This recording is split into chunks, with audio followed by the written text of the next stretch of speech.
학습 코치 안정현 인사드리겠습니다. 자녀와의 대화 상담 스킬을 선택하신 여러분 반갑습니다. 혹시 이 강좌를 선택하실 적에 내가 어떤 스킬을 배워가지고 우리 아이를 확 바꿔보고 싶다라는 생각을 하셨다면 그만 들으셔도 됩니다. 사실 그런 건 세상 어디에도 없습니다. 스킬을 통해서 아이를 바꾸려는 마음을 바꾸실 생각이 있으시면 계속 들으셔도 됩니다. 왜냐하면 스킬보다 더 중요한 건 진심이거든요. 내가 아이를 진심으로 대하고 내가 아이에게 뭔가 어떤 나의 메시지를 전달해 주는 거를 꾸준히 일관성 있게 했을 때 우리 아이는 변화되는 것이죠.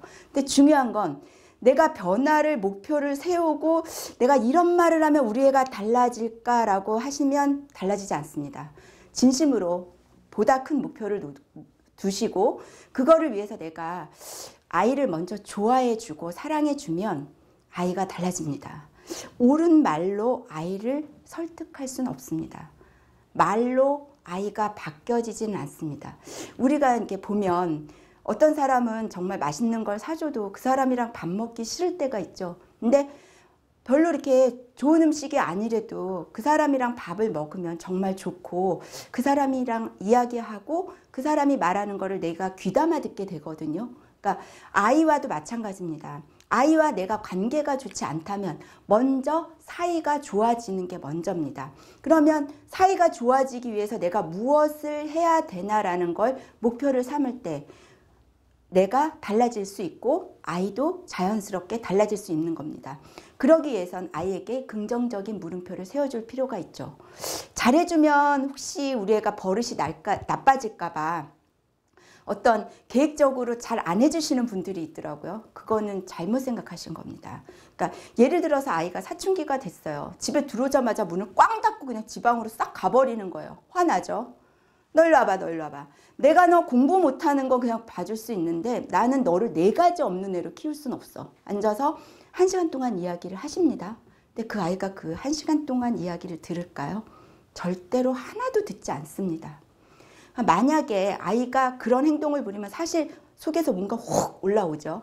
속상하죠. 하지만 제가 감기 걸렸지. 맞아. 쟨 사춘기야. 하고 그냥 내가 내 마음을 안유시키시기 바랍니다. 그 다음에 이제 근데 분명히 잘못한 건 사실이거든요. 잘못된 사실만 객관적으로 알려줄 필요가 있어요. 네가 조금 아이가 이제 기분이 풀어진 다음에 네가 아까 그렇게 문 꽝 닫고 들어가서 엄마 참 서운했어.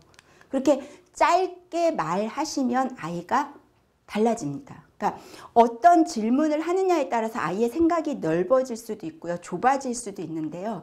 절대로 닫힌 질문을 하시면 안 됩니다. 그러니까 예를 들면 닫힌 질문이라는 건 어떤 거냐면요. 아이에게 예, 아니요로 대답하는 거. 이런 것들이 닫힌 질문이죠. 그러니까 오늘 날씨가 어떤 것 같아가 아니라 오늘 날씨 춥지? 그럼 예, 아니요거든요. 근데 내가 먼저 생각을 얘기하는 게 아니라 오늘 날씨 어떤 것 같냐. 그 아이가 예, 아닌, 예나 아니요가 아닌 다른 말을 할 수 있게 질문하는 것이 열린 질문입니다. 그리고 중요한 건 짧게 질문하셔야 됩니다.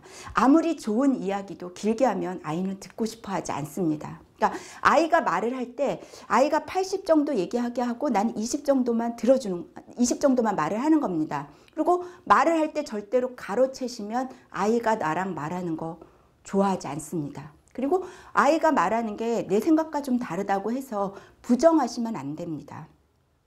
그냥 그 순간에는 그럴 수도 있겠다. 그러니까 네가 이렇게 생각하면 안 되는 거야. 그 이유는 어쩌고 저쩌고 이야기한들 그 아이는 절대로 자기 생각을 바꾸지 않거든요. 그러니까 호감을 얻는 게 중요해요. 아이가 나랑 얘기하는 게 재밌다고. 그러니까 얘기할 때 그냥 끄덕여 주시고 맞장구 쳐 주시고 그다음에 이제 시선을 맞춰줄 필요가 있죠. 그다음에 이제 내 아이가 이야기한 거를 요약하셔서 이런 이야기인 거니 하면서 그러면 너는 어떻게 생각해? 하고 열린 질문, 짧은 질문으로 이야기해 주시고요.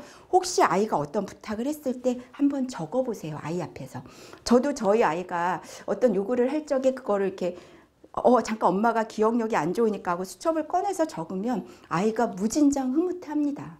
그러니까 우리도 왜 기록하지 않으면 잊어버리잖아요. 그러니까 아이와 한 약속을 사소하게 생각하고 그냥 잊어버리는 경우가 많은데 내가 그렇게 하다 보면 아이도 내 말을 좀 이렇게 내 말에 권위가 좀 없어지게 되는 거죠. 그러니까 예를 들면 4살, 5살 때 아이가 이제 떼를 부립니다.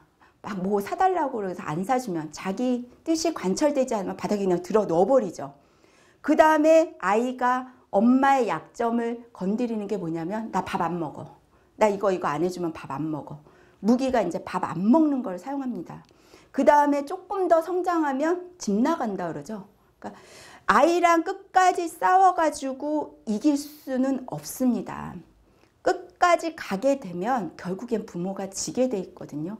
자식 이기는 부모 없다라는 말이 옛날부터 이렇게 전해 내려오잖아요. 근데 볼 거 다 보고 당할 거 다 당하고 나서 내가 그런 상황이 되면 얼마나 슬프겠어요. 그러니까 그렇게 하지 마시고 그런 상황이 되기 전에 아이가 어떤 부탁을 할 때는 진심으로 들어주시고 정말 이거는 너가 아무리 부탁을 해도 내가 들어줄 수 없다. 딱 거절하기 시작한 건 끝까지 거절을 하셔야 됩니다. 그리고 웬만한 거는 다 들어주시는 게 좋아요. 그냥 이것도 안 된다 저것도 안 된다 그러면 내가 정말 거절을 했을 때 약발이 안 먹습니다. 그러니까 아이가 어떤 거 말을 요구를 할 적에 대략적으로 일반적으로 좀 다 들어주시고 정말 안 되는 거 그거는 끝까지 그래야 여러분들이 하시는 말이 권위가 생깁니다. 아이들이 내 말을 우습게 본다라고 만약에 느끼시고 있다면 아이에게 문제가 있다라기보다는